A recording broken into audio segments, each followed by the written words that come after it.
बांके बिहारी नंदलाल मेरो है।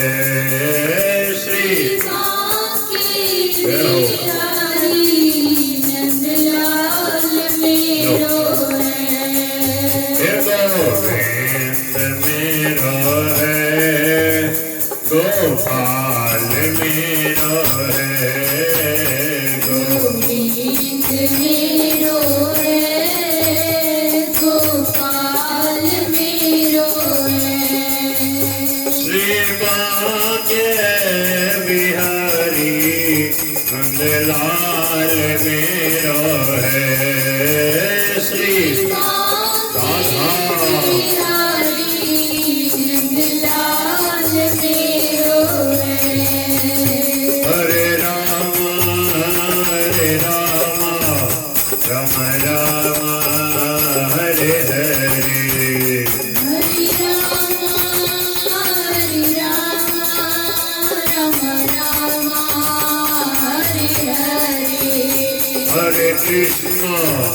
Hare Krishna, Krishna Krishna, Hare Hare. Hare Krishna, Hare Krishna, Krishna Krishna, Hare Hare. Hare Rama, Rama Rama, Hare Hare.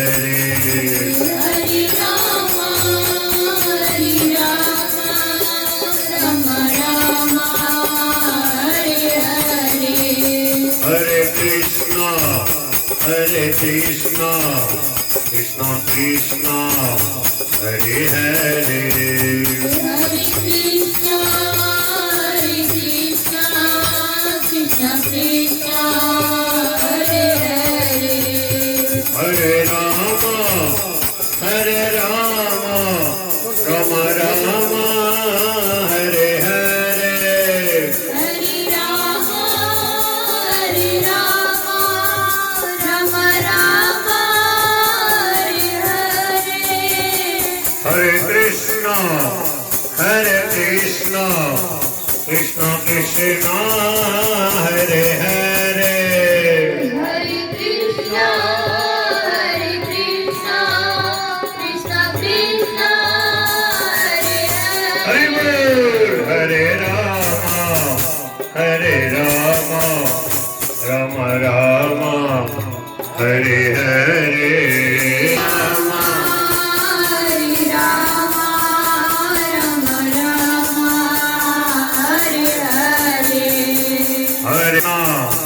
Hare Krishna, Krishna Krishna, Hare Hare. Hare Krishna, Krishna Krishna, Hare Hare. Hare Rama, Rama Rama, Hare Hare. Hare Rama,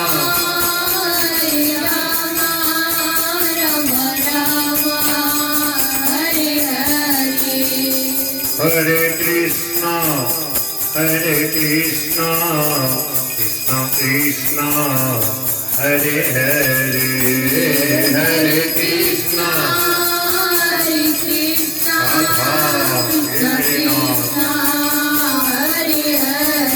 बोल भक्तवत्सल भगवान की जय, नंद के लाला की जय, कृष्ण कन्हैया लाल की जय, भक्तवत्सल गोपाल की जय, बांके बिहारी लाल की जय, गिरधर गोपाल की जय, मदन गोपाल की जय, नंद के लाला की जय। श्रीनाथ जी महाराज की जय, श्री रणछोड़ राय की जय, द्वारका नाथ की जय, गिरधर गोपाल की जय। राम राम राम राम राम राम राम राम राम राम राम राम। ओम सच्चिदानन्दरूपाय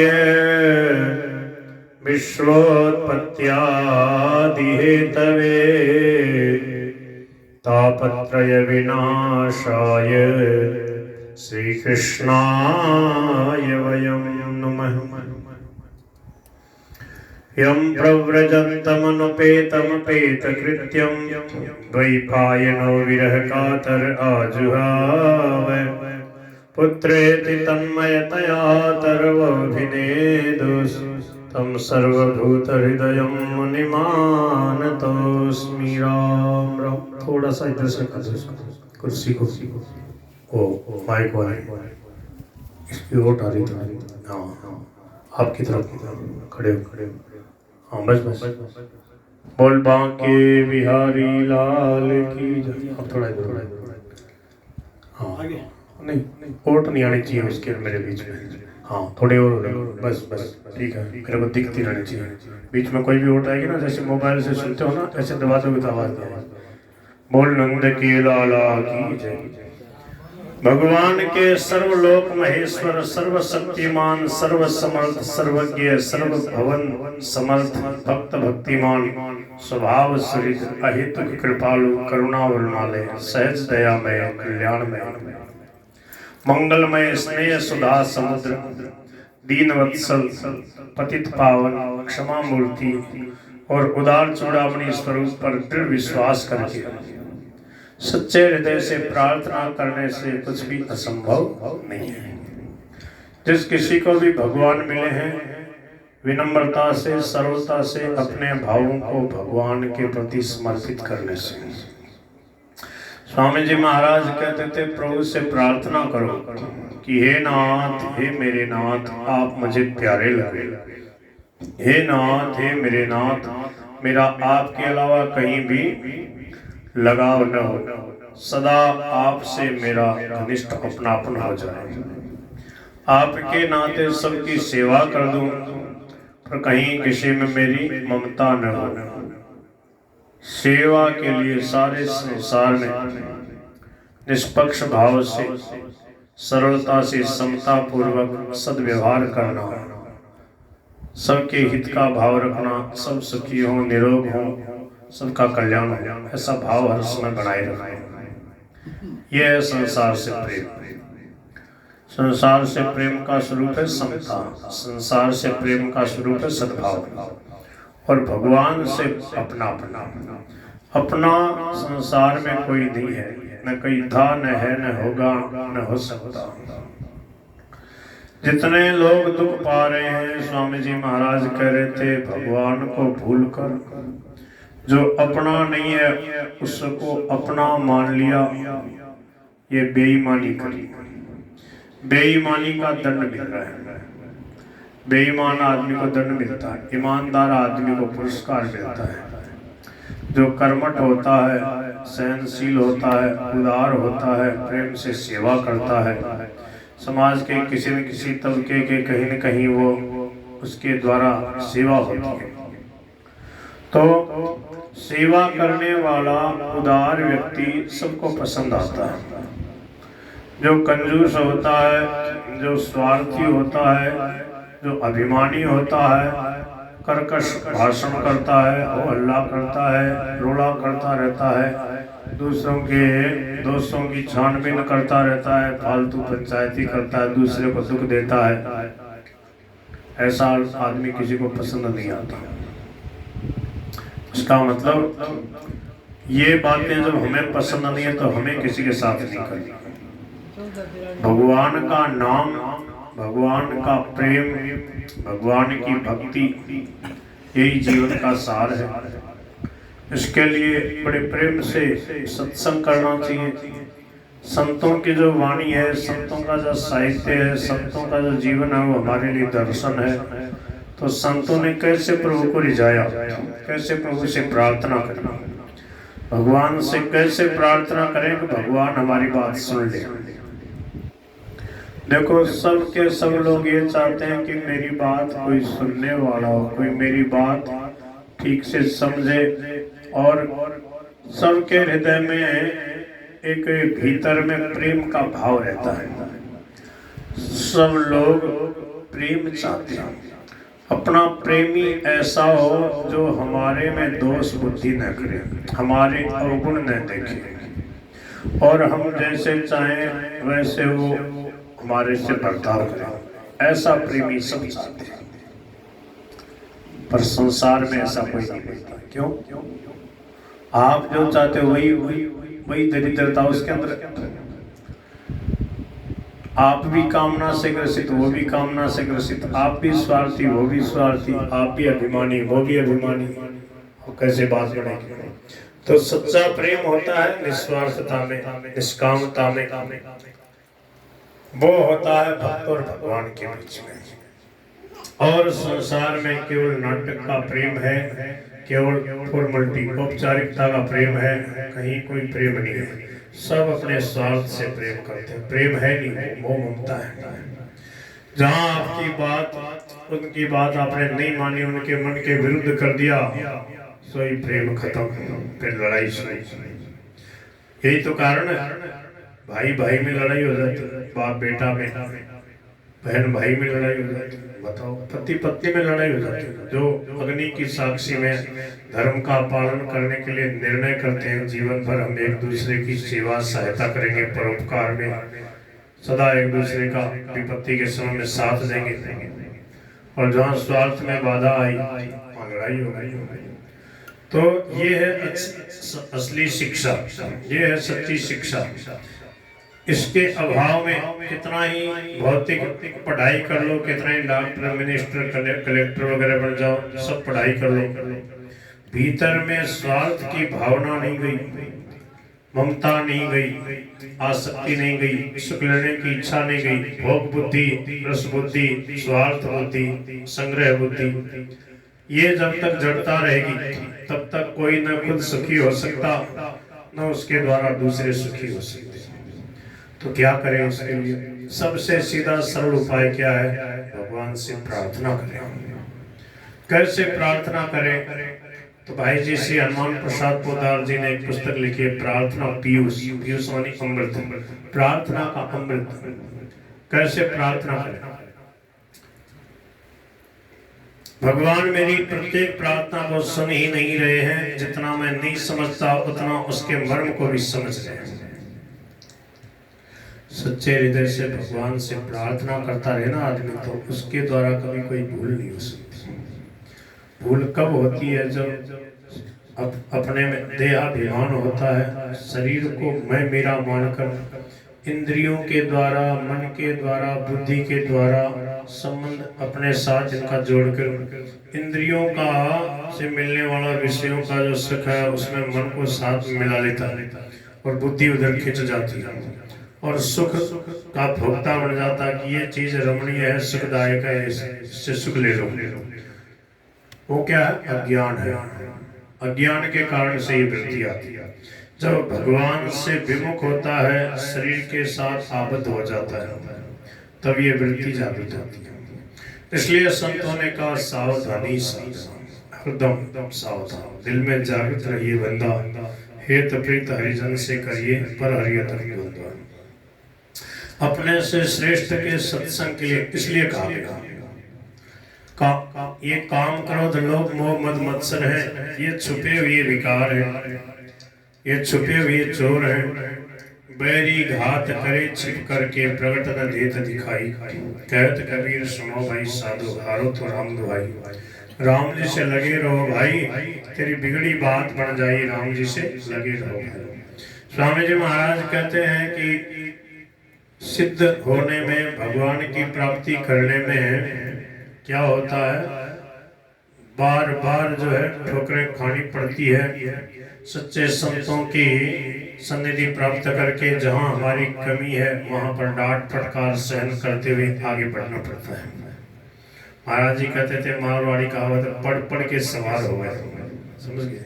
जैसे घोड़ा चलाते थे, ऊँट वगैरह, घोड़ा वगैरह, अब जैसे साइकिल वगैरह कुछ भी सीखते हैं तो पढ़ पढ़ के सवार है। पहले एक दो बार पढ़ना है, परंतु निश्चय कर लेता है कि मेरे को साइकिल सीखनी है, स्कूटी सीखनी है, तो फिर वो जहाँ तक वो पढ़ता नहीं, सावधानी से वो सिखाने वाला हो तो फिर पढ़ने की जरूरत नहीं। फिर पढ़ भी जाए तो निश्चिंत हो रहता, भले ही पढ़ जाऊँ, भले गोटा फूट जाए, फिर सीखनी तो निश्चय कर लेता तो फिर सीख ही जाता।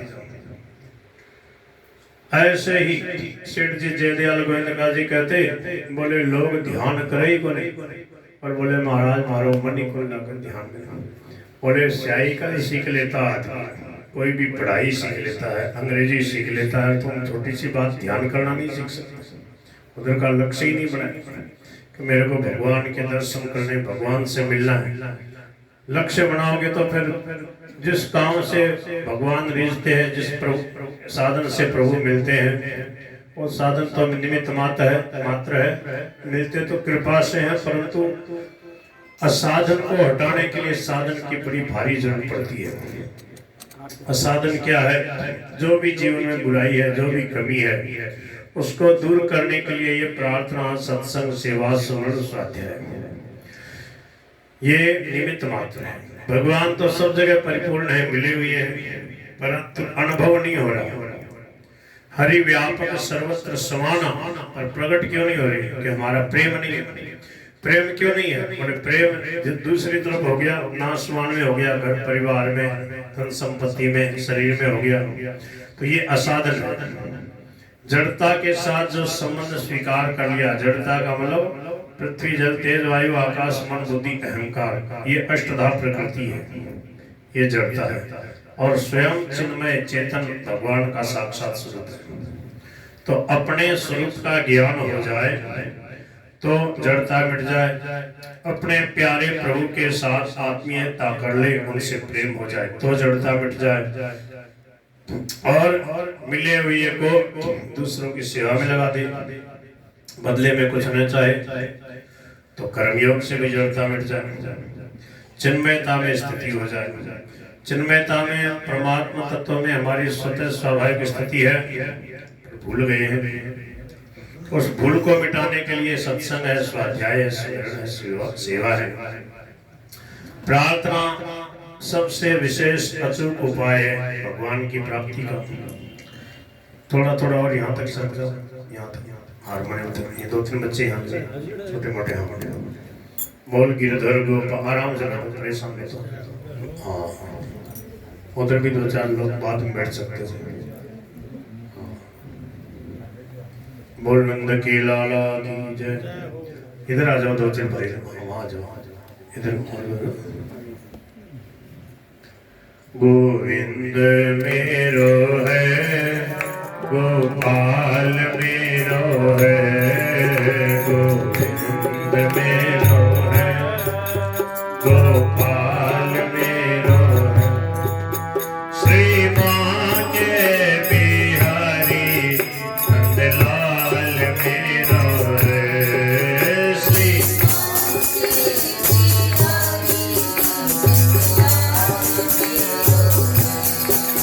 गोविंद मेरो है, गोपाल मेरो है।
बांके बिहारी लाल की।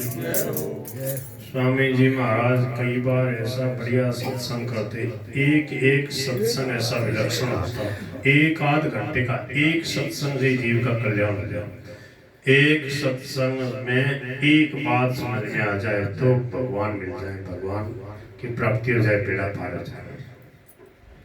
जितने प्रकार के साधक उतने प्रकार के साधन, परंतु ये साधन सबसे बढ़िया, सबके लिए सहज सरल सुगम। इसके लिए कहीं जाना नहीं, किसी से पूछना नहीं, कोई व्यक्ति वस्तु क्रिया की विशेष आवश्यकता नहीं, कोई विशेष परिस्थिति की आवश्यकता नहीं, कहीं तीर्थों में जाने की जरूरत नहीं, किसी मंदिर में जाने की जरूरत नहीं। जहाँ वहीं रहते हुए कोई भी सच्चे हृदय से भगवान से प्रार्थना करे, भगवान वहीं से सुन लेते हैं। भगवान मेरी प्रत्येक प्रार्थना को सुन ही नहीं रहे, जितना मैं नहीं समझता उतना उसके मर्म को भी भगवान समझ रहे हैं। मेरी वास्तविक आवश्यकता और अभाव को वे भली भांति समझते हैं, जानते हैं, और अपनी सहज सर्वज्ञता एवं सुहृदता के द्वारा जिसमें मेरा परिणाम में परम हित होता है वही करते हैं। कितनी बढ़िया बात है। हम नहीं समझते, भगवान सब प्रकार से समझते। मेरे की क्या जरूरत है, किससे मेरा कल्याण होगा, भगवान उसको अच्छी तरह समझते हैं। इसलिए भक्त भगवान पे अपनी भागदौड़ छोड़ के निश्चिंत रहता, मस्त रहता, कोई इच्छा करता ही नहीं। जहाँ कोई इच्छा करते हैं, कोई कामना करते हैं और प्रभु को कहते हैं कि प्रभु आप ऐसा कर दो, इसका मतलब भाई जी कहते थे, सेठ जी भी बात करते, स्वामी जी महाराज भी, सबसे हमने बात सुनी, शरणानंद जी महाराज भी कहते कि आप भगवान को कह रहे हो, मतलब भगवान ने पतो बने, भगवान ने बेरोई बने, आप जानकारी करा रहे हो। जैसे छोटे छोटे टापर माने का बार बार कह यो कर लीजिए, अरे वो तेरे लिए ही जी रही है, तेरे लिए सब कुछ कर रही है। तो छोटे छोटे टावर सोचे माँ भोली है, मैं बताऊँ इसको ज्ञान करा, वो बार बार कहता है ऐसा कर देना, ऐसा कर देना। माँ प्रेम से हंसती रहती, छोटा सा टावर है, भोला बच्चा समझता। तो भगवान कैसे सहज सर्वज्ञ है। हम नादान है, अज्ञानी है, इसलिए हम सोचते हैं भगवान को बता देगा। प्रभु सब कुछ जानते हैं। इसलिए जो सच्चे भक्त होते हैं वो यही प्रार्थना करते हैं, प्रभु आपकी इच्छा पूरी हो, आपका सत्संकल्प पूरा हो, आप जो चाहते हो, जैसा चाहते हो बस वैसा हो, मैं आपके अनुकूल हो जाऊं, आप मुझे प्यारे लगे, मैं आपसे कहीं विमुख न हूं, मेरा जीवन जैसा आप चाहते हैं, जैसे आपके भक्त चाहते हैं वैसा निर्मल हो जाए, पवित्र हो जाए, मेरे द्वारा किसी को कष्ट न हो, जो आप चाहते हैं वैसा मेरा जीवन हो जाए। बस इसके लिए भक्त पूरा जोर लगाता है। जितनी भगवान ने शक्ति सामर्थ्य दी है कि मेरे द्वारा कोई असाधन न हो, कोई बुराई नहीं हो, बुराई नहीं रहेगी, कोई असाधन नहीं रहेगा तो स्वतः साधन का निर्माण होगा, स्वतः भगवान प्यारे रहेंगे। भाई जी हनुमान प्रसाद पोदार जी कह रहे हैं कि प्रभु मेरी प्रत्येक प्रार्थना को सुन ही नहीं रहे हैं, जितना मैं नहीं समझता उतना उसके मर्म को भी समझ रहे हैं। मेरी वास्तविक आवश्यकता और अभाव को वे भली भांति समझते और जानते हैं, और अपनी सहज सर्वज्ञता एवं सुहृदता के द्वारा जिसमें मेरा परिणाम में परम हित होता वही करते हैं। इस प्रकार का दृढ़ विश्वास रखकर अपनी सहज भाषा में या मन ही मन भगवान को अपने अत्यंत समीप समझकर मुख भाषा में प्रार्थना करनी चाहिए। मन ही मन कर लो, मुख भाषा में कर लो, किसी को कहने की सुनाने की जरूरत नहीं। भगवान सब भाषाएं समझते हैं। सहज प्रार्थना के लिए किसी अमुक प्रकार के शब्दों की आवश्यकता ही नहीं, और यह दृढ़ विश्वास रखना चाहिए कि भगवान मेरी निर्दोष प्रार्थना को अवश्य अवश्य पूर्ण करेंगे। दो बात भाई जी ने बहुत विशेष देख कही।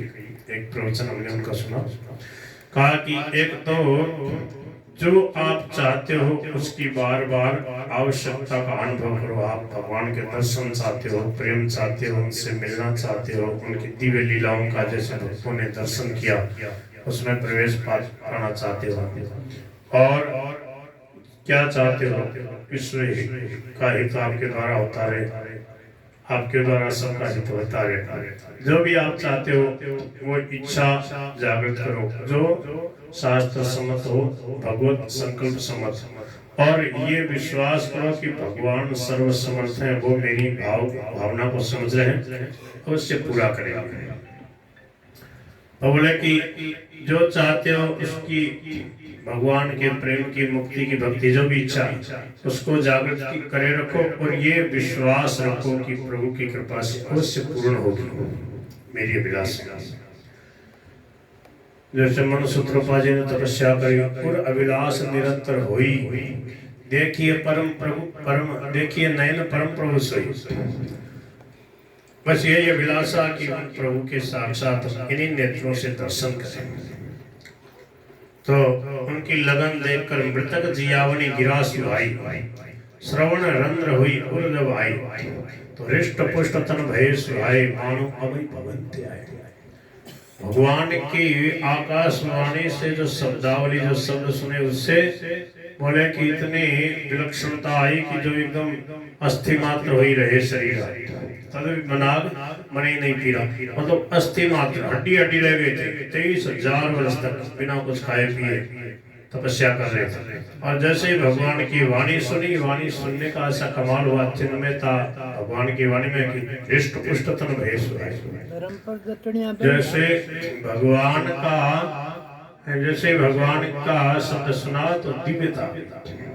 तो सांसारिक अभाव की पूर्ति, निर्दोष धनमान आदि की प्राप्ति, रोग नाश।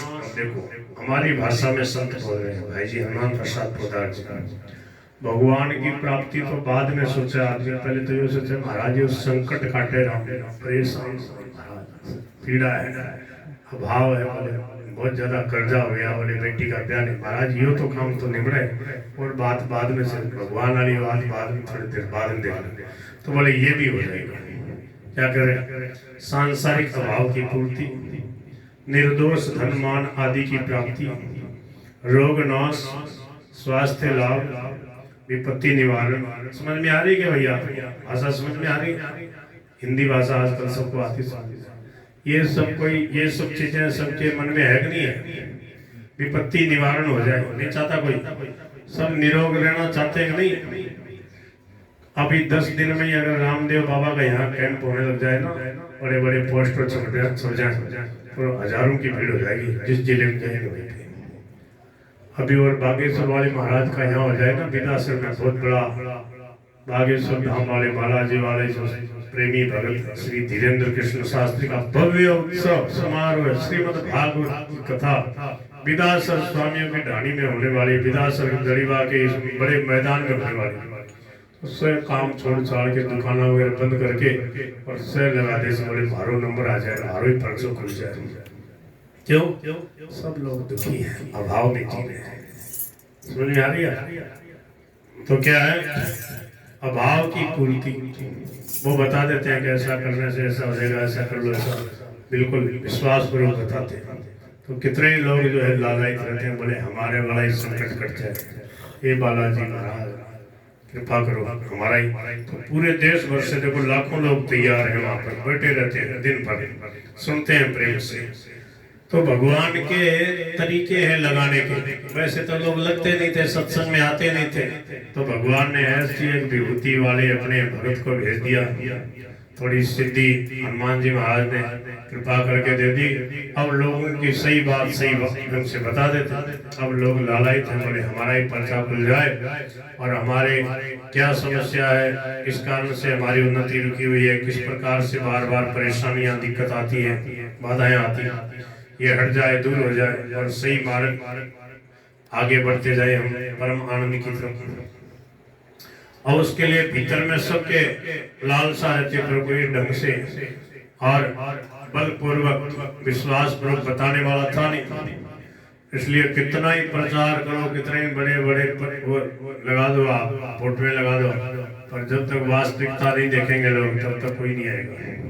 वास्तविकता होगी, सच्ची बात होगी, सच्ची शांति वाली बात होगी, सच्चा निर्मल हृदय से कोई निर्भिमानता पूर्वक सेवा के भाव से बात बताएगा, तो फिर सबके अंदर प्रभु है, परमात्मा, सब लालायित हो जाएंगे वहां आने के लिए, सेवा करने के लिए। तो सांसारिक अभाव की पूर्ति, कोई प्रकार की कमी न रहे जीवन में। सब चाहते हैं कि नहीं चाहते? कोई नहीं चाहते। अरे इसी के लिए तो दिन रात कोई मूंगफली बेच रहा है, कोई चने बेच रहा है, दिन भर जो है कोई कपड़े बेच रहा है। मैं तो देखता हूँ वहाँ थोड़ी देर के लिए जो टोल वाला टैक्स है ना, वो थोड़ी देर में पापड़ बेचने वाले आते हैं गर्मी में। बताओ क्यों? सब लोग दुखी है बेचारे कि रुपया मिले बोझ से, सब चाहते हैं। सांसारिक अभाव की पूर्ति, निर्दोष मान धन की आदि की प्राप्ति, रोग नाश, स्वास्थ्य लाभ, विपत्ति निवारण आदि के लिए भी विश्वास पूर्वक प्रार्थना करने पर निस्संदेह आश्चर्यजनक फल प्राप्त होता है। पर यह सब प्रार्थनाएं ऐसी ही है जैसे प्रकाश पुंज सूर्य से जुगनू का प्रकाश। वाह बोले ये सब प्रार्थनाएं ऐसी हैं भगवान से, तो भगवान सब कुछ दे सकते हैं, परम प्रेम प्रदान कर सकते हैं, सदा के लिए निहाल कर सकते हैं, और उनसे छोटी मोटी कुछ चीजों के लिए प्रार्थना करना और फिर भगवान को भूल जाना। ये तो वैसे ही है कि कितना प्रकाश स्वरूप भगवान सूर्य, और कहे कि थोड़ा सा प्रकाश मिल जाए जुगनू जितना। अनंत वैभवशाली उदार सम्राट से कोड़ी मांगने के जैसे है। अनित्य और अपूर्ण वस्तु या स्थिति विशेष की प्राप्ति के लिए भगवान से प्रार्थना करना कदापि बुद्धिमानी नहीं है। यह एक प्रकार का लड़कपन है, और लड़कपन अर्थात बालकपन समझकर भगवान अप्रसन्न नहीं होते, और यूं सकाम भावना से दुख नाश, अर्थ प्राप्ति, धन अर्थात धन की प्राप्ति के लिए भी अनन्य भाव से केवल भगवान से प्रार्थना करते रहने पर भगवान अपने सहज दयालु शील स्वभाव उसकी सकामता का हरण करके अंतिम से अपनी निष्काम भक्ति देकर अपनी प्राप्ति करा देता है। तो कामनाओं का तो कोई और है नहीं, एक कामना पूरी हो जाए तो दूसरी पैदा हो जाएगी। एक से दुख से यावदंतम तावत द्वितीयम संपस्थितम। एक दुख दूर होगा ना तो दूसरा दुख आ जाएगा, दूसरा तो तीसरा आ जाएगा। एक रोग ठीक हो गया, दूसरा शुरू हो गया, दूसरा तो तीसरा शुरू, उसको ठीक कराएगा, चौथा शुरू। ये तो ऐसा ही है, शरीर में व्याधि मिलती है। तो क्या है, समता में स्थिति हो जाए, सुख दुख में समान रह करके और निर्द्वंद्व रहते हुए भगवान की लीला देखते हुए सहन करते हुए जीना आ जाए, और भगवान की लीला देखते। इतना नहीं देंगे दुख की आप सहन नहीं कर पाओ, जितना सहन कर पाओगे उतना ही देंगे, पर सहन कभी किया ही नहीं, सहन करने की आदत नहीं, इसलिए थोड़ा सा भी ज्यादा मालूम पड़ता। तो कह रहे हैं कैसे भी भजे, भगवान को भजने वाला अंत में भगवान को ही प्राप्त करता है। मद्भक्ता अंतिमाम। ऐसी कोई प्रार्थना कभी नहीं करनी चाहिए जिससे किसी भी रूप में दूसरे प्राणी का किसी प्रकार भी तनिक भी अहित होता हो। हमारी दृष्टि में अविद्या जनित अहंता ममता वश अपना पराया है, भगवान की दृष्टि में सभी उनके स्वरूप है या उन्हीं के अंग हैं। कितनी बढ़िया बात, समझ में आ रही क्या? लड़ाई झगड़ा जो होता बोले यो आदमी नालायक बदमाश ऐसे करके उसको पराया समझा, दूसरा समझा, अब उससे द्वेष हो गया। भगवान और सच्चे संत किसी को पराया मानते ही नहीं। भगवान के सब अपने हैं, सब मम प्रिय, सब मम उपजाए। ऐसे ही संत कहते हैं कि भगवान के नाते सब हमारे हैं। माता च कमला देवी, पिता देवो जनार्दन, बांधवा विष्णु भक्ताश्च स्वदेशो भुवनत्रयम्। अयम निज परो वेति गणना लघुचेतसाम, पर उदार चरितानाम तो वसुधैव कुटुंबकम। समझ में आ रही? देखो कहानी कथा वगैरह मैं सुनाता रहता हूँ, पर कहानी कथा सुनाने के बाद में सार क्या निकलना उससे, यही कहानी भी सुना सकता हूँ, इसको बात है। पर मैं सोच रहा था आज भाई जी वाली जो है प्रार्थना वाला जो विषय बहुत जोर का मेरे को लगता है।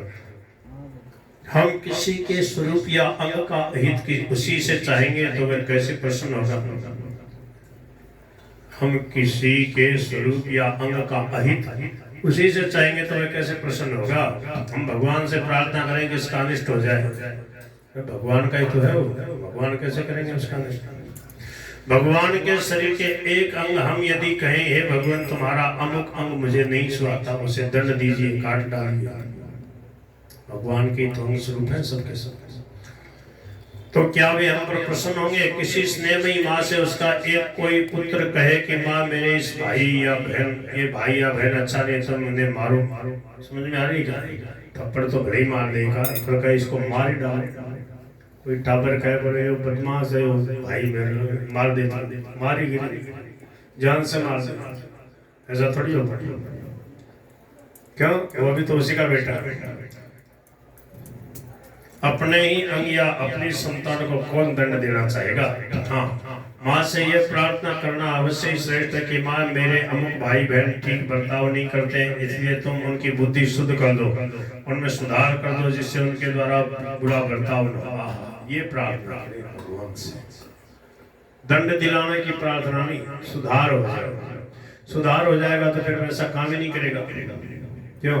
जैसे स्वामी जी कहते थे चोर की माँ, चोर को मारना बोले चोर की माँ को ही मारना। तो चोर की माँ को मारने का मतलब क्या बजरंग जी? चोर पैदा ही न, चोरी की भावना ही जागृत न। ऐसी सुंदर शिक्षा, ऐसा सुंदर संस्कार, ऐसा सत्संग मिले, चोर की माँ को मार दो, ये थोड़ी हो जब चोरी करो की माँ ने जाके मार दिया, ये मतलब नहीं। चोरी पैदा ही न, चोरी करने की भावना ही नहीं। चोरी क्या है?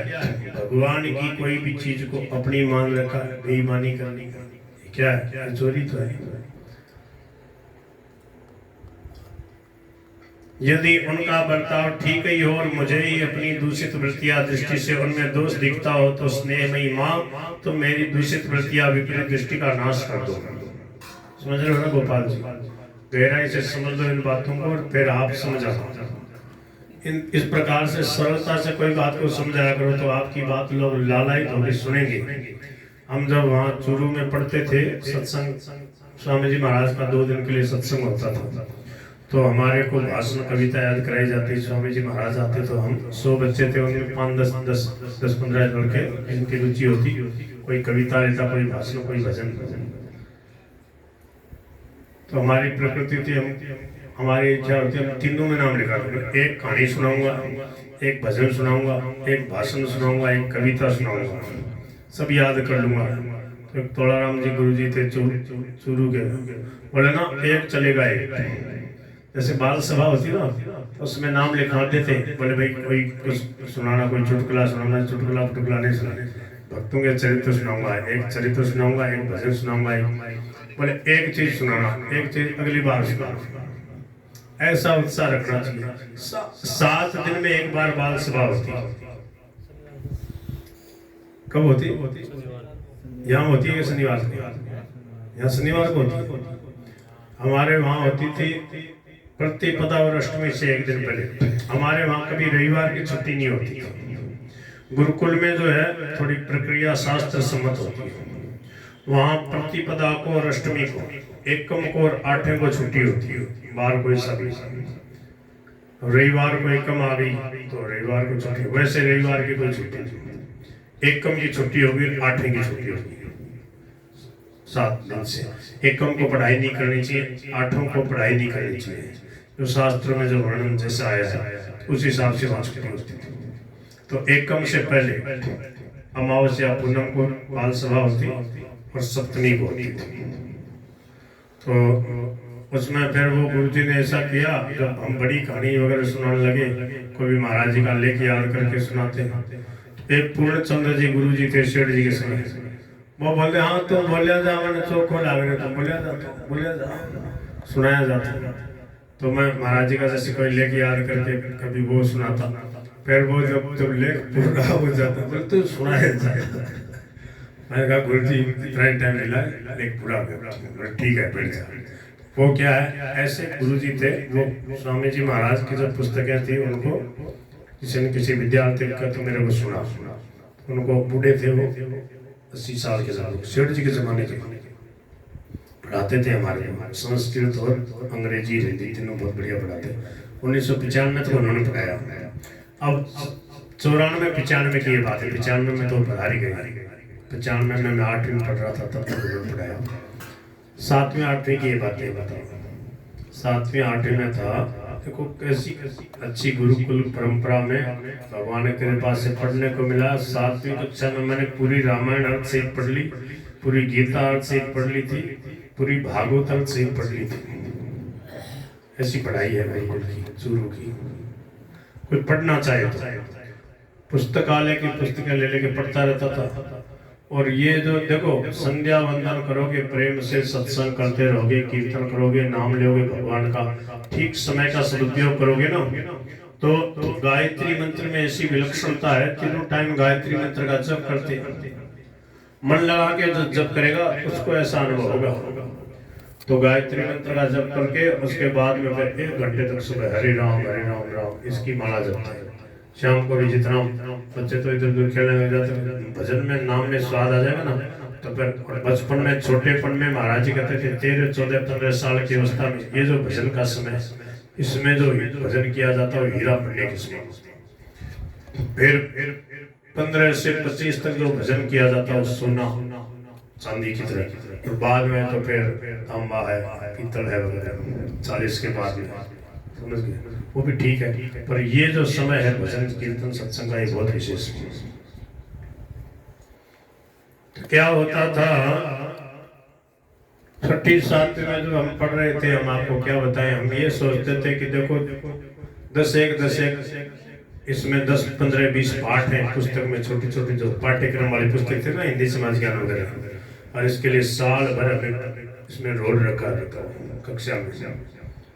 हमारी परीक्षा ले लो, 1-2 महीने में हम तैयारी करके फिर हमें आगे बढ़ाओगे, फिर हम महाराज का सत्संग करेंगे। ऐसी गायत्री मंत्र का जप करोगे मन लगा के, ऐसी विलक्षणता आ जाएगी। समय इतना रहता है, बिना मतलब समय बर्बाद करते हैं। हम पढ़ाते थे, हमने पढ़ा भी है, पढ़ाया भी है, तो साल भर रहता है। 15 20 पाठ, इतनी छोटी छोटी पुस्तकें। ठीक से जैसे हम पढ़ाते थे ना, तो घंटा बजते ही हमने शुरू कर दिया पूरा। जैसे 40-45 मिनट का पीरियड है, पूरे पीरियड में हमने एक पाठ ढंग से पढ़ाया। आपको समझ में आया बच्चों? नहीं समझ आया फिर पढ़ो, फिर पढ़ाया संस्कृत का जैसे पाठ या कुछ भी है, फिर उनसे सुन लिया एक से। अब आप इसको लिख लो। अभी गृह कार्य करने के लिए, होमवर्क के लिए दूसरा समय की जरूरत ही नहीं। जो समय मिलता ना कक्षा का, उसका ठीक से सदुपयोग करो, अलग से इधर उधर करने की जरूरत नहीं। मन लगा के ईमानदारी से पढ़ा दे, बच्चे पढ़ ले, फिर खेल घंटे के समय खेलो आराम से। तो क्या है, इतना समय पड़ा रहता है, फिर भी फेल हो जाते हैं, आश्चर्य की बात। तो क्या करते थे, पुस्तकालय की पुस्तकें लेके पढ़ते थे। अब क्या करें, साल भर है, छोटी छोटी पुस्तकें हैं, इनका क्या 20 पाठ है, बताओ। मन लगा के पढ़ाई करोगे, अंग्रेजी संस्कृत हिंदी के ग्रामर हमने सीख लिया, ग्रामर सीख लोगे ना, उसके बाद में फिर कोई भी। गुरुजी इधर से पढ़ाते थे, जब 8वीं कक्षा में जो अंग्रेजी की पुस्तक आई, अंग्रेजी संस्कृत, तो गुरुजी इधर से एक पहला पाठ पढ़ाते हमारे को, मैं पीछे से 20वां पाठ पढ़ना शुरू करता हूँ।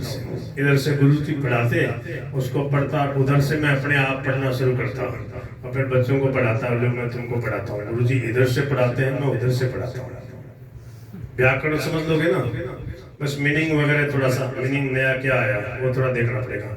व्याकरण समझ लोगे किसी भी भाषा के, संस्कृत हिंदी अंग्रेजी की कह रहा हूँ, तो फिर क्या है कि कोई भी पाठ आप पढ़ सकते हो। बस नया मीनिंग क्या आया वो थोड़ा देख लो, उसमें नया मीनिंग जो उसमें आता, तो ठीक से कोई भी काम करोगे तो क्या होगा, आगे से आगे उन्नति होती जाएगी। बड़े कई घंटों में जो काम वो थोड़े मिनटों में होने लगेगा, तो समय बचेगा।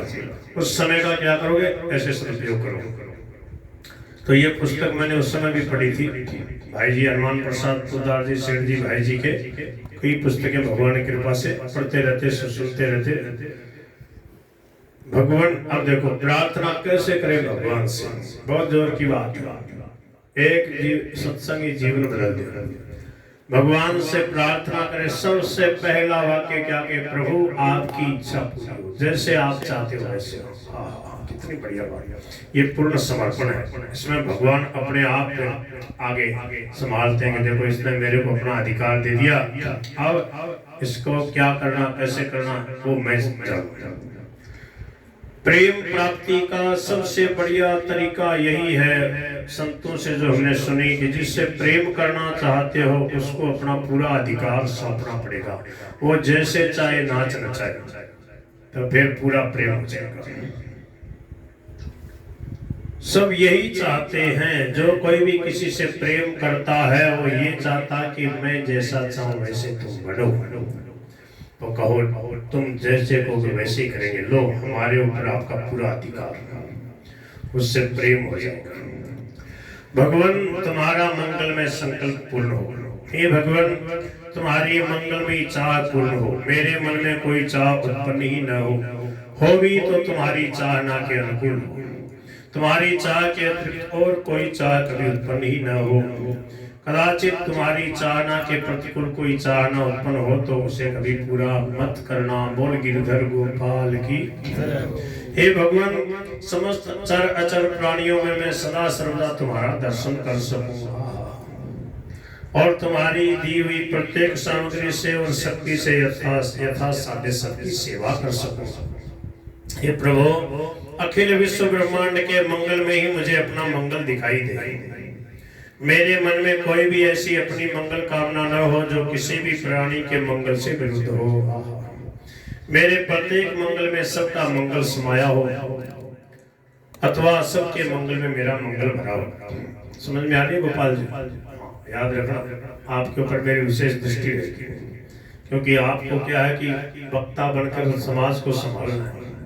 अभी तो उम्र ही क्या है आपकी, बहुत बड़ा जीवन पड़ा है, तो आप ये सेवा करनी है आपको।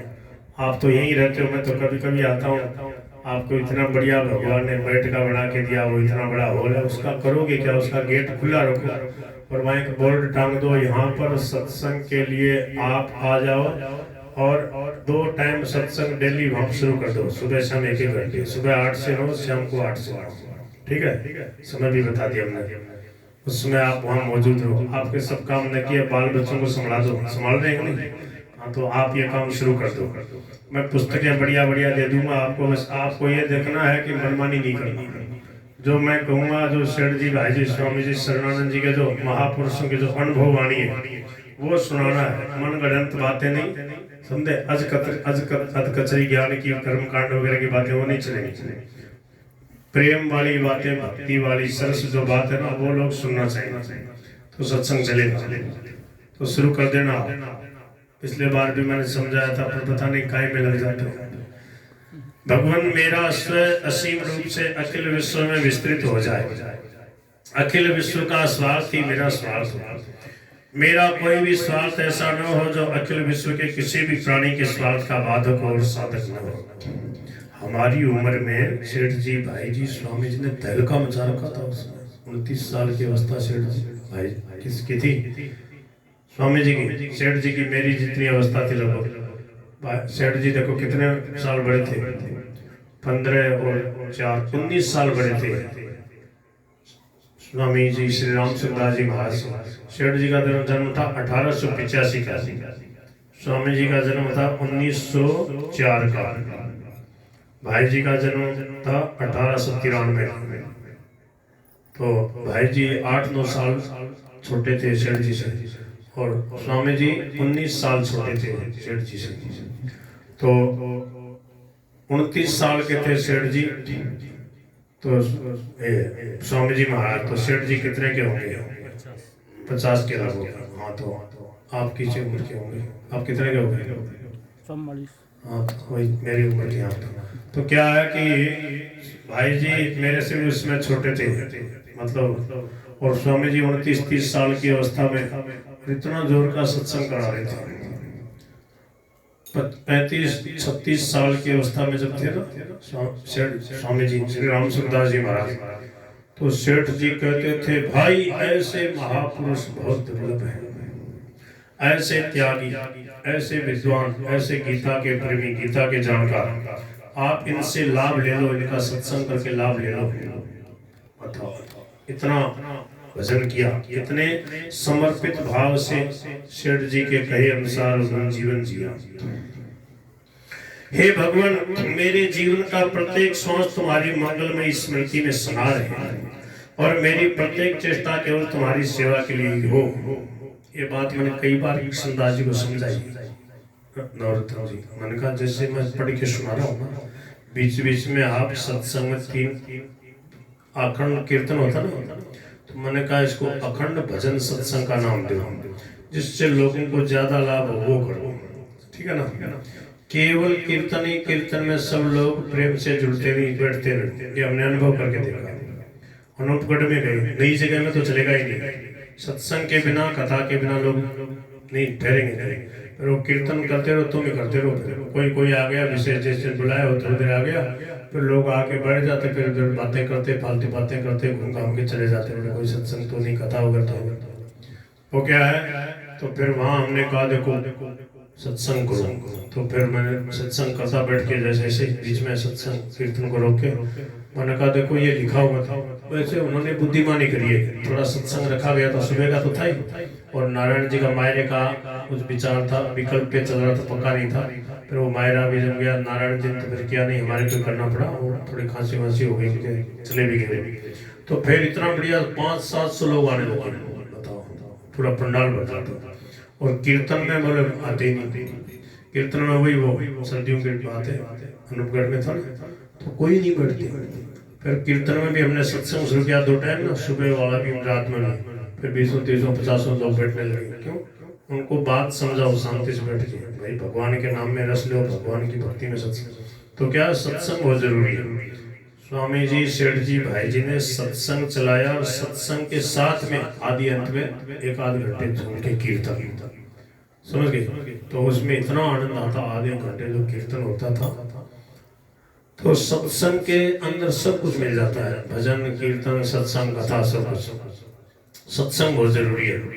सेठ जी जयदयाल गोयल जी कहते थे, मैया कहाँ बैठी मंजू भाई?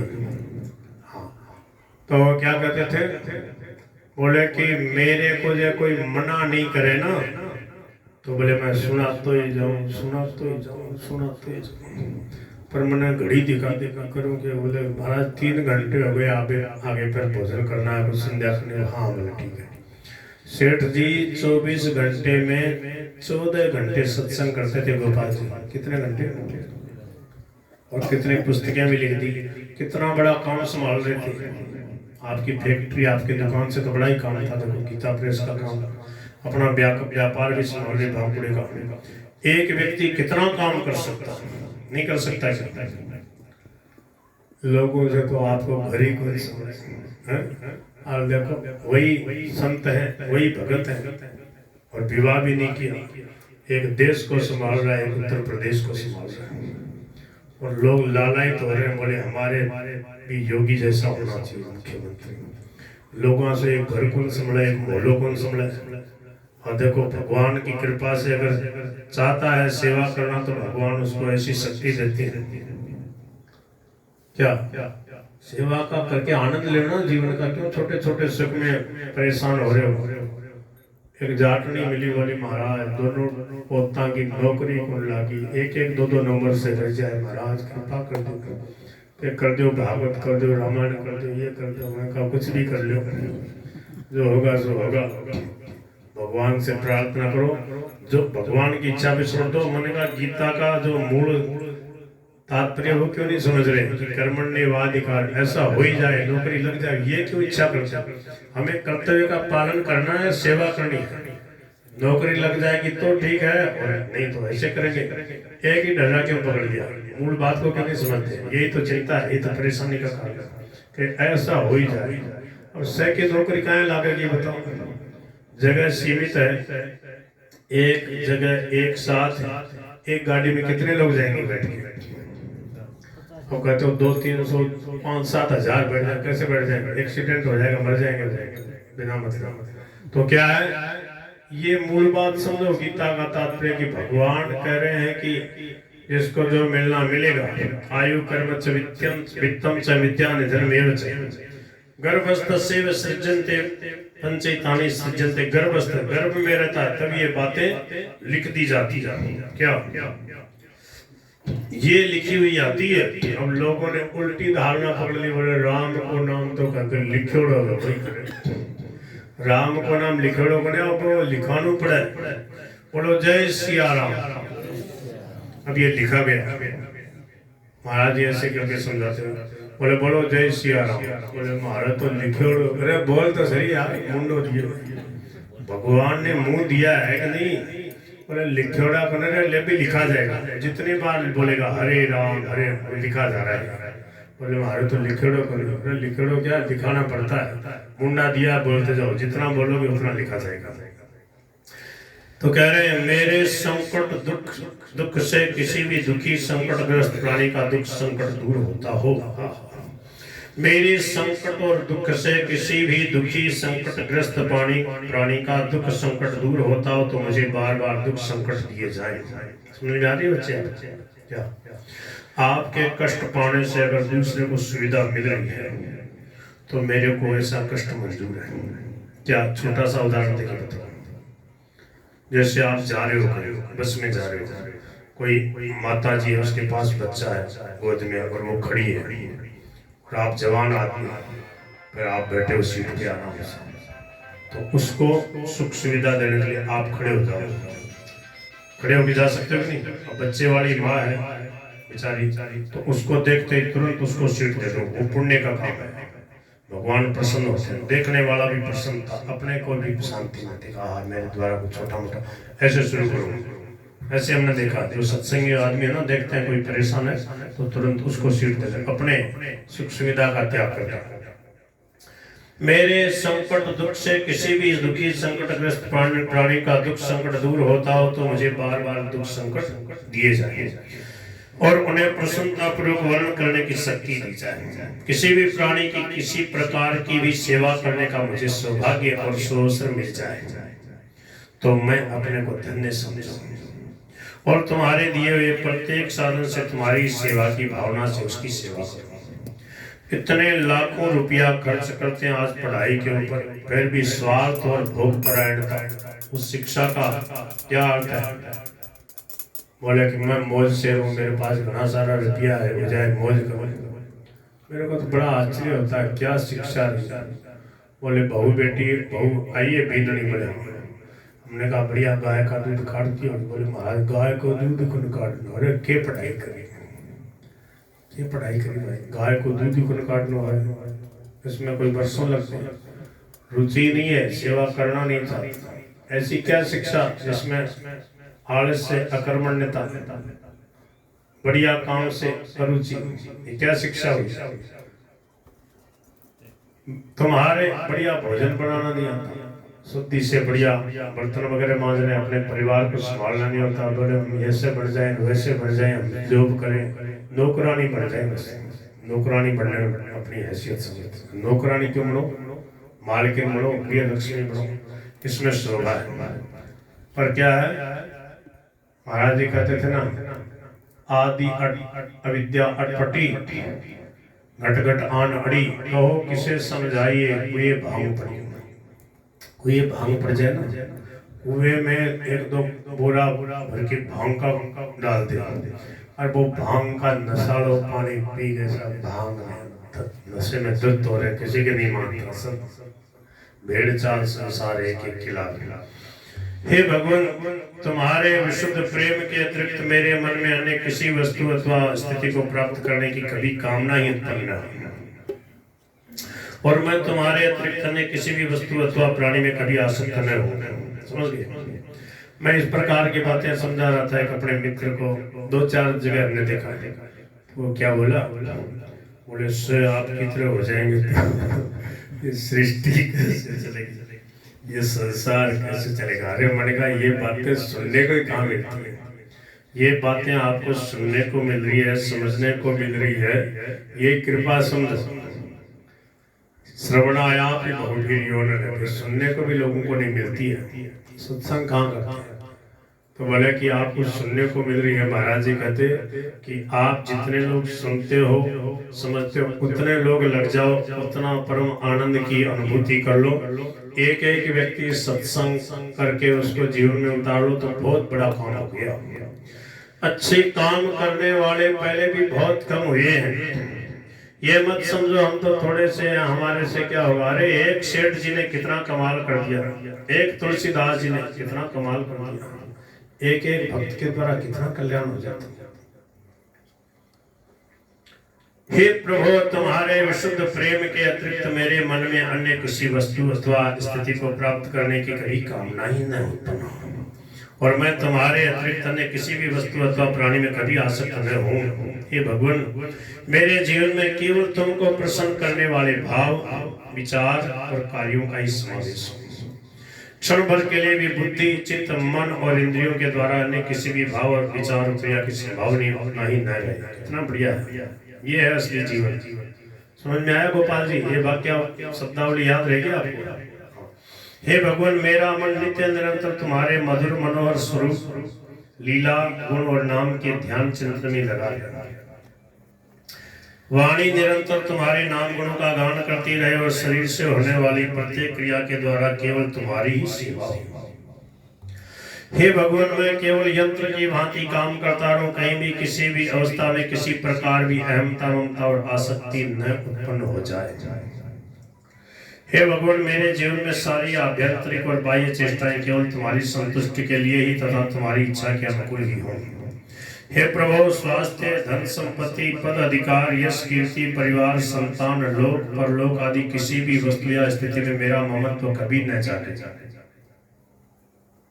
कोई भी वस्तु मिली हुई हो तो उसे तुम्हारी समझकर उसकी एक ईमानदार और विश्वासी सेवक या स्वामी के द्वारा नियुक्त व्यवस्थापक की भांति देखरेख करूं और तुम्हारी इच्छा अनुसार तुम्हारी सेवा में उसका उपयोग करूं।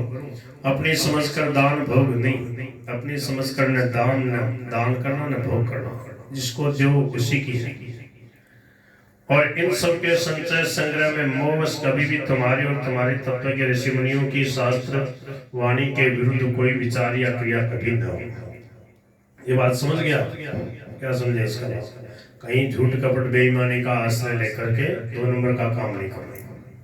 हे भगवान, किसी भी वस्तु का उपार्जन मन पैदा और संरक्षण रक्षा केवल तुम्हारी सेवा के लिए ही हो, भोग के लिए कदापि नहीं। तुम्हारे प्रसाद रूप में मैं अपने लिए उतनी ही वस्तु का उपयोग करूं जो जीवन निर्वाह के लिए न्यून से न्यून रूप में आवश्यक हो।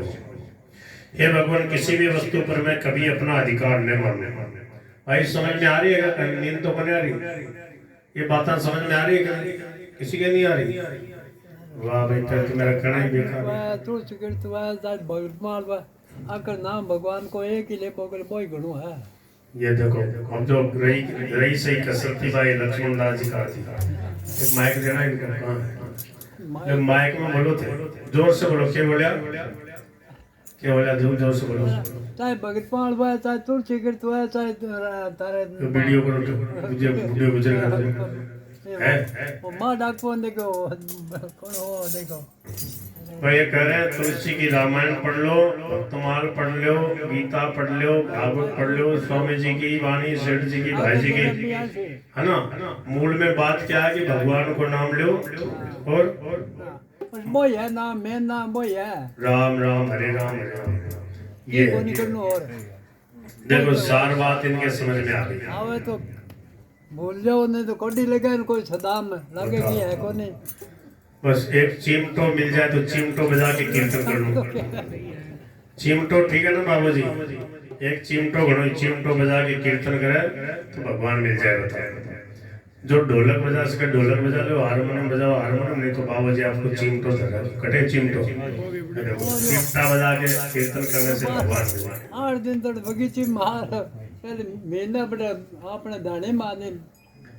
तो ये बात है। हे भगवान, किसी भी वस्तु का उपार्जन और संरक्षण केवल तुम्हारी सेवा के लिए हो।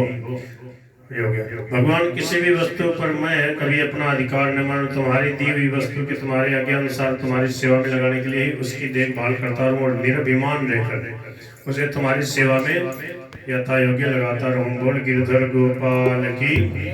तो ये बात तो भैया आप कर ही रहे हो। अगर ये जीवन में है तो कभी चिंता नहीं होगी, कभी दुख नहीं होगा, कभी घबराहट नहीं होगी, कभी भय नहीं लगेगा कि ऐसी परिस्थितियां नहीं आ जाए, ऐसा नहीं हो जाए, वैसा नहीं हो जाए। ये मन में से निकल गई तो समझो ज्ञान हो गया।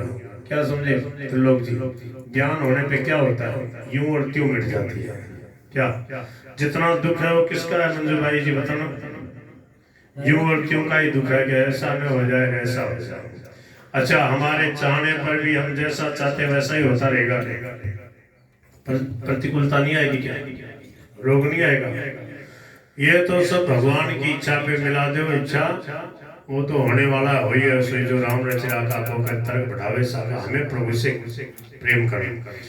हे भगवान, तुम्हारे प्रेमी भक्तों में, तुम्हारे तत्व को जानने वाले ज्ञानियों में, तुम्हारी प्राप्ति के लिए निष्काम भाव से कर्म करने वालों में, तुम्हारी प्रसन्नता के लिए योग साधना करने वालों में और प्रेम पूर्वक तुम्हारा नाम गुणगान करने वाले भावकों में मेरी श्रद्धा भक्ति बनी रहे। ऐसी जोर की बात। कर्म योगी, ज्ञान योगी, ध्यान योगी, भक्ति योगी, सब में मेरा भाव श्रद्धा, सब संतों भक्तों से प्रेम करें और यथासाध्य उनकी विनम्र सेवा करने का अवसर मिले तो मैं अपने को धन्य समझूं।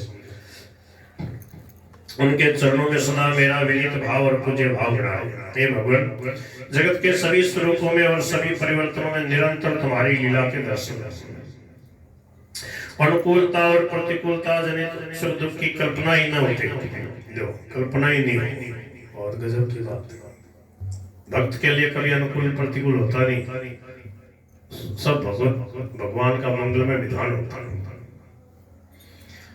अनुकूलता और प्रतिकूलता जनित सुख दुख की कल्पना ही न उठे और लीला दर्शन जनित आनंद में नित्य मुग्ध बना रहो। सारे द्वंद्वों को तुम्हारी लीला आत्मसात कर ले।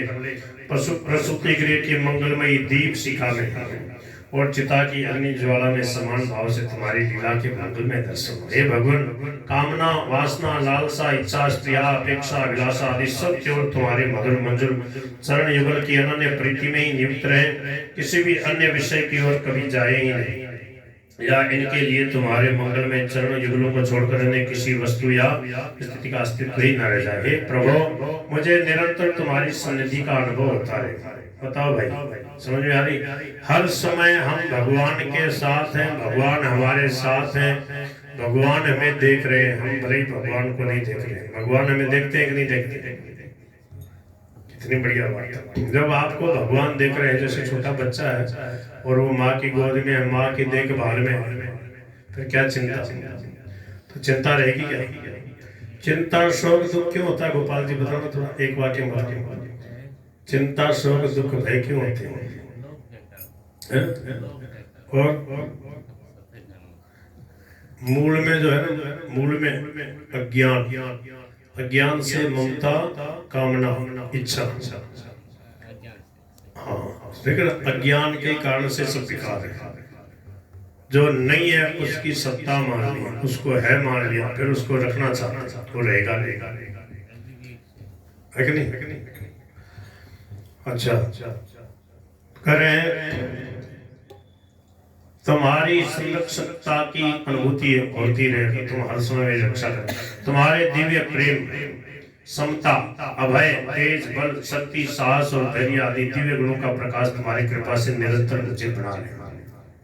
यही तो प्रहलाद जी की भक्ति थी। हर समय भगवान है, मैं भगवान की देख रही हूँ। प्रभु हर समय मुझे गोद में लिए, कभी डरता ही नहीं था। 5 साल का टाबर था, पर भक्ति ऐसी जागृत होगी, हर समय भगवान को देख रहा है, हंसता रहता, हंसते से भगवान हर समय ख्याल रखते हैं। हे प्रभु, मन में किसी के लिए भी न कभी अमंगल कामना जगे, न मेरे द्वारा किसी का अमंगल हो, न किसी के अमंगल से मेरे मन में कभी प्रसन्नता हो। दूसरों के दुखों को कभी मैं अपने लिए सुख न मान सकूं और मेरे सुख दूसरों के दुखों का स्थान देते रहे। हे प्रभु, जीवन में मुझे अपने पूर्व कर्म बस जो कुछ भी दुख संकट विपत्ति प्राप्त हो, उनमें सदा सर्वदा मैं तुम्हारा मंगल व स्पर्श प्राप्त करके सुखी रहूं और प्रत्येक परिस्थिति में मन तुम्हारा कृतज्ञ बना रहे। हे प्रभु, मैं जगत को सदा सर्वदा तुम्हारे सौंदर्य माधुर्य से भरा देता हूं। आपकी लीला हो रही। सूर्य की प्रखर किरणों में तुम्हारा प्रकाश, चंद्रमा की शीतल ज्योत्सना में तुम्हारी सुधामयी आभा प्रस्फुटित पुष्पों की मधुर सुगंध में तुम्हारा अंग सौरभ और शिशु की मृदु मधुर हंसी में तुम्हारी मुस्कुराहट देखकर प्रमुदित होता हूँ। आहा, क्या बात है। छोटा सा बच्चा मुस्कुराता ना, दूध पीने वाला छोटा सा बच्चा, और खेलता है, किसको अच्छा नहीं लगता? वो बाल गोपाल का रूप होता है। समझ में आ रहा है? छोटा सा बच्चा किसी का भी हो, उसको गोद में लेके लाड करने की इच्छा होती। क्यों? वो कन्हैया का ही रूप होता है। हे प्रभु, इसी प्रकार रोग की दारुण पीड़ा में, वियोग की विषम वेदना में, विपत्ति की काली घटा में, संहार की भयंकर घोर आंधी में और काल के कराल मुख में मैं तुम्हारी ही लीला माधुरी के दर्शन कर नित्य निर्भय और प्रसन्न रहूं। यह है प्रहलाद जी की एवं तुम्हारी लीला चातुरी देख देख कर मुक्त होता रहूं। ये भगवान, किसी दूसरे व्यक्ति के द्वारा मुझ पर दुख संकट या विपत्ति आती दिखाई दे तो मैं उसे निश्चित रूप से यही समझूं और यही अनुभव करूं कि निश्चय ही ये मेरे अपने किए हुए पूर्वकृत कर्मों का फल है, इसका कोई दोष नहीं है। समझ में आ गया? तो कोई किसी से राग द्वेष करेगा, कोई बदले की भावना आएगी, कोई किसी की निंदा करेगा, चुगली करेगा, किसी का दोष देखेगा, किसी को अपने दुख का कारण मानेगा। कैसा आनंदमय जीवन हो गया, बहुत बढ़िया। कितना समय बर्बाद हो जाता है पर चर्चा में, पर निंदा में, दूसरों के दोष गुणों के उसमें विचार में, कितना समय बर्बाद हो गया भगवान का नाम छोड़ गया। समझ में आ रही है क्या भैया? क्या समझे?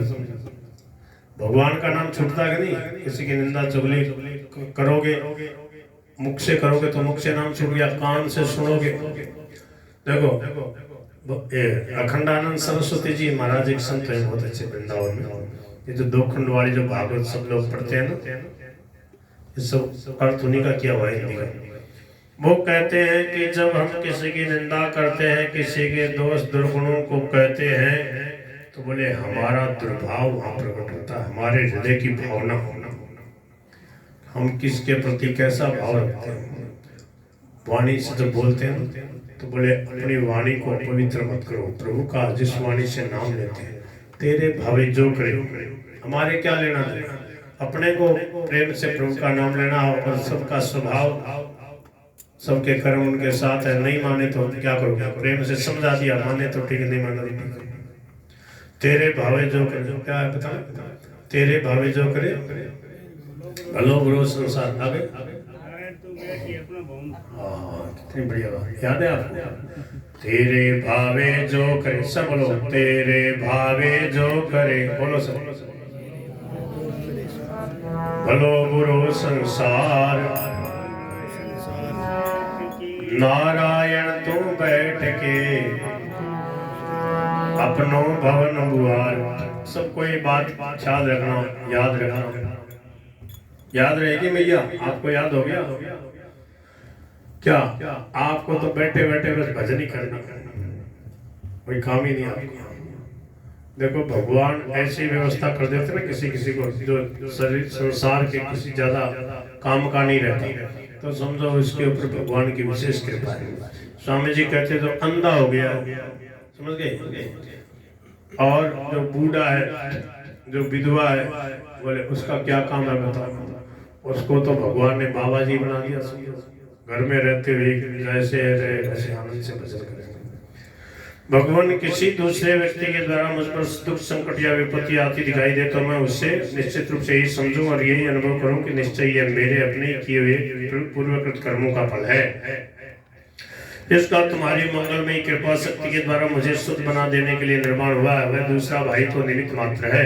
भक्तों के जीवन में यही तो देखने में आता है। भक्तों के जीवन की जो सार अनुभव की बातें वही भाई जी ने इसमें लिखी है। भगवान तुम उसे क्षमा करो और वह इस निमित्त बनने के कारण परिणाम में दुख को प्राप्त न हो।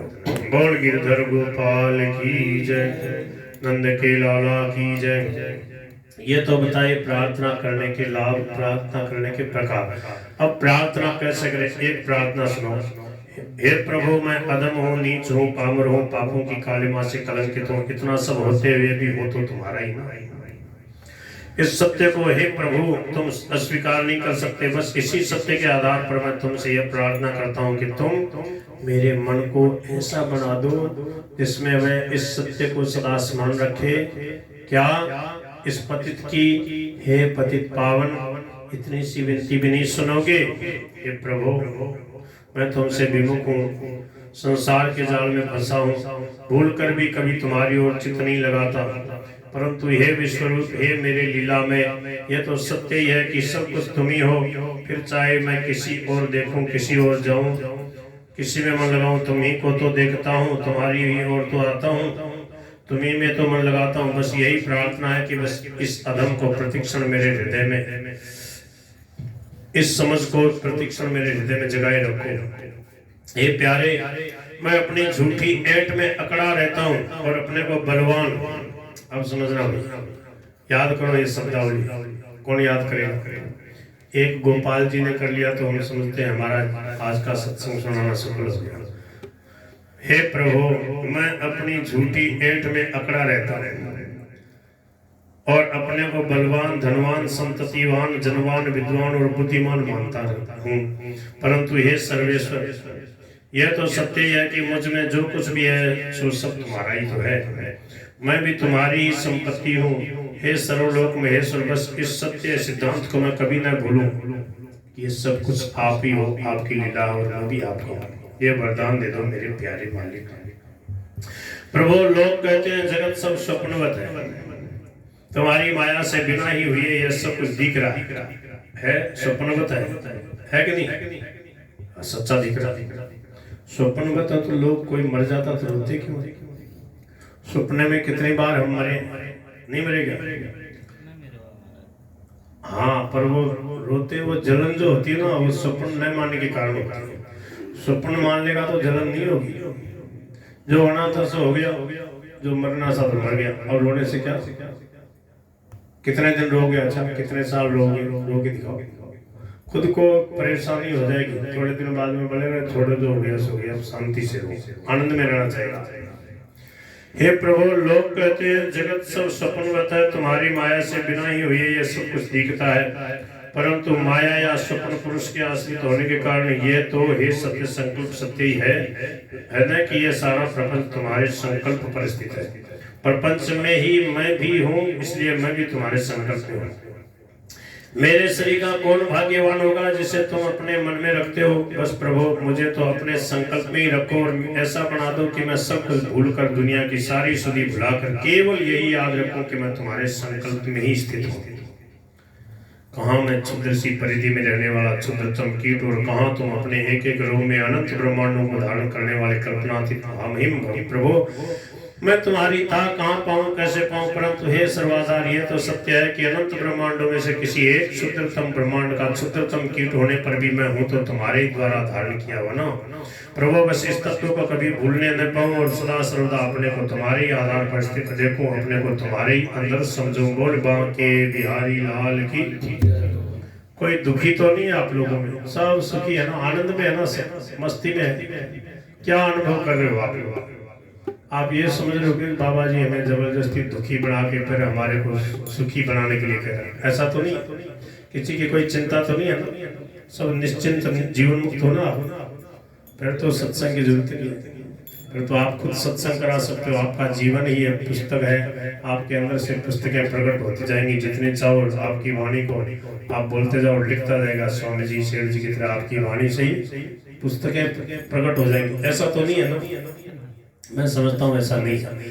तो भक्त क्या कह रहा है? मैं दुखों से दबा हुआ, कोई ना कोई तो चिंता ही, थोड़ी बहुत तो चिंता रहती है। जब तक ममता रहती है, जब तक भगवान में प्रेम नहीं हुआ तो कोई ना कोई अभाव रहेगा ही रहेगा। भगवान ऐसा जीवन बना के रखा, सबको कुछ न कुछ अभाव दे रखा है। जब तक भाव रूप प्रभु की प्राप्ति नहीं हो जाएगी तब तक कोई न कोई कमी, कोई न कोई अभाव लगा ही रहेगा। अभावों से आकुल हूँ, तापों से संतप्त हूँ, व्यवस्थाओं से आकुल हूँ, अपमानों से पीड़ित हूँ, अपकीर्ति से कलंकित हूँ, व्याधियों से ग्रस्त हूँ और भयों से त्रस्त हूँ। मेरे समान दुखी दुनिया में दूसरा कौन होगा? ऐसा भी अनुभव करने वाले लोग हैं। आप तो नहीं, आप तो सत्संगी हैं। सबके दुख दूर हो जाए उसके लिए भाई जी, सबके पापी से पापी व्यक्ति के भी हृदय में उत्साह आ जाएगा। देखो अरे ये तो मेरी बात लिखी, मैं तो ऐसा दुखी हूँ, अब मैं क्या करूँ, कैसे मैं सुखी हूँ? सारे दुखों का पहाड़ मानो मुझ पे टूट पड़ा ऐसा होता ना, कभी कभी बोले महाराज विपत्ति पे विपत्ति आ रही, जो पहले प्रेम से बोलते सुनते वो भी आजकल हमारी तरफ देखते ही नहीं। ऐसे ऐसे भी होता है, नहीं होता नहीं। जब विपत्ति आती है तो एक साथ आती है, उसमें कोई भी हमारी तरफ देखना ही नहीं चाहता, बोलना ही नहीं चाहता, 1 रुपये की भी सहायता नहीं करता। ऐसे ऐसे लोगों ने कहा, बोले मेरे जब विशेष जरूरत पड़ी और मैंने जिन जिन से आशा रखी, जिनको अच्छा समझता था, एक आदमी ने 1 रुपया की भी व्यवस्था नहीं, सब नट गए। ऐसा भी होता है, होता है क्या? आपको अनुभव है क्या? थोड़ा सबको होता होगा। बोल गिरधर गोपाल की।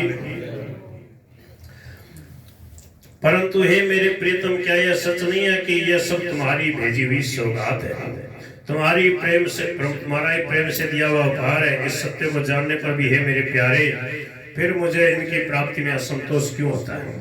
तुम्हारी दी हुई प्रत्येक वस्तु में तुम्हारे हृदय के निर्मल प्रेम को देखकर और मेरे हृदयधन, तुम्हारे प्रत्येक विधान में तुम्हारा कोमल कर स्पर्श पाकर मैं परम सुखी हो सकूं। ऐसा प्रेमियों का सा विलक्षण हृदय मुझे दे दो।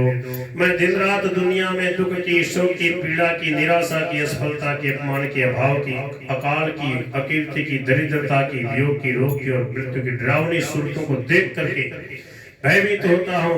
परंतु हे मेरे चतुर खिलाड़ी, हे मेरे विलक्षण बहुरूपिये, क्या यह सत्य नहीं है कि इन सब रूपों को धारण करके एक तुम ही तो मुझसे खेलने आते हो? बोल बांके बिहारी लाल की।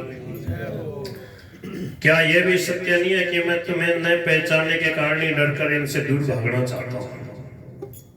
हे प्यारे, मुझे ऐसी दिव्य आंखें दे दो कि फिर तुम्हें पहचानने में मैं कभी भूलूं ही नहीं। चाहे तुम किसी भी रूप में आओ, मैं तुम्हें पहचान ही लूं और तुम्हारे नए नए खेलों को देख देख कर वैसे ही खेलता हूँ, जैसे सूर्य के किरणों को देखते ही कमल खिल उठते हैं। दे डालो प्रभु ऐसी पर्दे के भीतर की वस्तु को पहचानने वाली पैनी नजर मुझे दे डालो। मैं माता के स्नेह से, पिता के वात्सल्य से, मित्र की मैत्री से, पत्नी के प्रेम से, संतान के प्यार से, सुकर्मों की कीर्ति से और लक्ष्मी की मोहिनी से मुक्त हो रहा हूँ। सदा अंधा ही बना रहता हूँ। परंतु हो मेरे मायावी, क्या यह सत्य नहीं है कि तुम ही माँ बनकर स्नेह करते हो, पिता बनकर पालते हो, मित्र बनकर मैत्री करते हो, पत्नी बनकर प्रेम करते हो, पति बनकर के पालन करते हो, संतान बनकर अपनी तोतली वाणी से मोहते हो। समझ में आ रही है क्या आपको? किसी को ये बातें भी नहीं समझ में आई तो फिर क्या समझ में? अगर इन बातों को सुनते सुनते आपको नींद आने लग रही है, आप सोच रहे हो कि बाबा जी ने आप तो अच्छे पकड़े, न तो कोई कहानी सुनाई, न कोई भजन सुनाया, न कोई कीर्तन कर रहा है, बस अरे भाई यही जीवन है। ये ऐसी बढ़िया बात है कि हर एक परिस्थिति में रहते हुए ये बात समझ में आ गई तो जीवन सफल हो गया, हरदम आनंद रहेगा। ये भाई जी के हृदय के विलक्षण उद्गार है प्रेम के, भक्ति के। हमारा जीवन कैसा हो? सुकर्म बनकर कीर्ति के रूप में तुम ही आते हो, संतान बनकर अपनी तोतली वाणी से मोहने के लिए तुम ही तो आते हो। मैं क्या करूं? माँ लक्ष्मी बनकर मुझे अपना गुलाम बना लेते हो। बोले धन का गुलाम? बोले धन का गुलाम नहीं, माँ लक्ष्मी का गुलाम। भाषा है भक्ति। क्या इन स्नेह वात्सल्य आदि की सारी धाराओं का मूल स्रोत तुम ही एकमात्र अखिल भावों के मान सागर से ही निकल रहा है? और क्या ये भाव धारा पुनः लौट कर तुम समुद्र में ही मिलने को नहीं जा रही? ओ मेरे प्यारे मंसूर, बस इतनी कृपा करो कि मैं इन सब में और इन सभी के संबंध और भाव में तुम्ही को देख देख कर सदा मुग्ध होता रहूं। इस बगीचे के रंग बिरंगे फूलों की सुंदरता और सुगंध, आकाश में उड़ने वाले पक्षियों की चित्र विचित्र वर्णों की बनावट और उनकी मनोहर काकली सरोवरों में और नदियों में इधर से उधर फुदकने वाली मछलियों की मोहिनी सूरत और पुष्पों के रस पर मंडराती हुई तितलियों की कलापूर्ण रचना सब मन को हरण किए डालती है। ये सुंदरता, सौरभ, कला और ये मीठा स्वर, हे सौंदर्य, हे माधुर्य के अनंत सागर तुम्हारे ही तो जलकण है। क्या बात है! वासुदेव सर्वज्ञ। कहीं भी कोई उसको देखने जा रहा है, बोले देखो देखो ये चिड़िया घर है, इसमें ये शेर है, भालू चिता, उसी में देखो भक्ति कैसे करोगे? समझ गए? कहीं भी घूमने फिरने जा रहे हो तो देखो ये कैसी प्रभु की लीला, देखो प्रभु कैसे कैसे बढ़ गए, देखो कैसी चांदनी छिटका रहे, कैसे कैसे मकान बनकर रहने की व्यवस्था कर, कैसा खुला वातावरण दिया, और जब थक जाते हैं तो कैसी बढ़िया प्यारी प्यारी निद्रा देवी की गोद में सुलाते हैं। समझ में आ रही है? बोल नंद के लाला की। तो भाई रुचता रुचता कीजिए कथा कीर्तन ज्ञान, ये बात मेरे समझ में आ रही है। अब 10:30 बज रहे हैं, अब इतना ही ठीक है, इतना ही पचा लो आज, ठीक है। समझ में आया आपको? सत्संग से शांति मिल रही है, आनंद आ रहा है कि नहीं?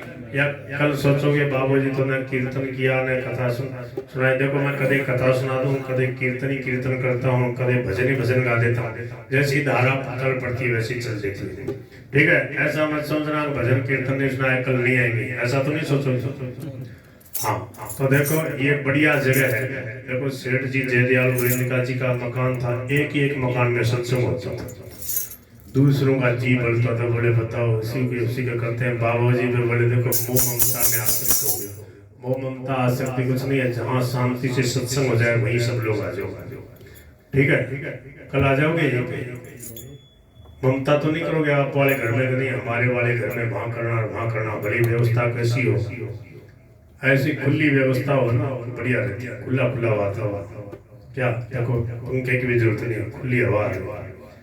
तो कल आ जाओगे क्या, या कहीं दूसरी जगह देते हैं? कल यहीं आ जाओगे ना, यही टाइम रहेगा। प्रसाद पाके सब तैयार होके 8:30 से 10:30 का टाइम है, ठीक है गोपाल जी।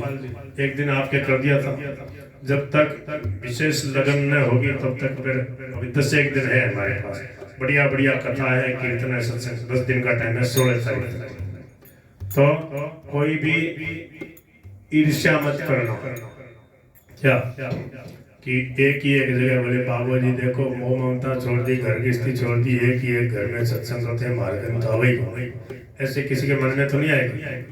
अगर ऐसे करोगे तो फिर वहाँ कर दोगे, नहीं तो यहीं यहाँ कर लेंगे, क्योंकि वहाँ आप सब लोग आ नहीं पाते, ठीक है ना। और ढाणी के जो लोग हैं ना वो अपनी मस्ती में मस्त हैं, जो कीर्तन करने वाले हैं वो कर रहे हैं अपने अपने हिसाब से भजन कीर्तन कर रहे हैं। जहाँ अभावग्रस्त लोग हैं ना, जिनके सत्संग की रुचि है, ये दड़ीबा में विशेष रुचि है। मैं देख रहा हूँ विद्या सर से भी दड़ीबा में ज्यादा है कि नहीं। स्वामी को ढाणी में मैं आज मैंने देख लिया थोड़ा सा, उनका वो 5-7 बूढ़े ठेरे लोग आए। दोपहर में तो वैसे भी काम धंधा लगे रहते हैं, शाम को तो फिर भी आ जाते, दोपहर में कम आते हैं। तो दोपहर में और किसी दूसरी जगह दोपहर में समय दे देंगे, ठीक है। 10 दिन का भी टाइम है, खाली है। तो उस समय हम सोच रहे हैं 2 घंटे ऐसे सत्संग हो जाए। कभी भक्ति चरित्र तो सुना दूंगा, कभी कोई रामायण का, कोई भागवत जी का प्रसंग सुना दूंगा। क्या विचार है दीदी? ठीक है, बाहर तो नहीं लगेगा।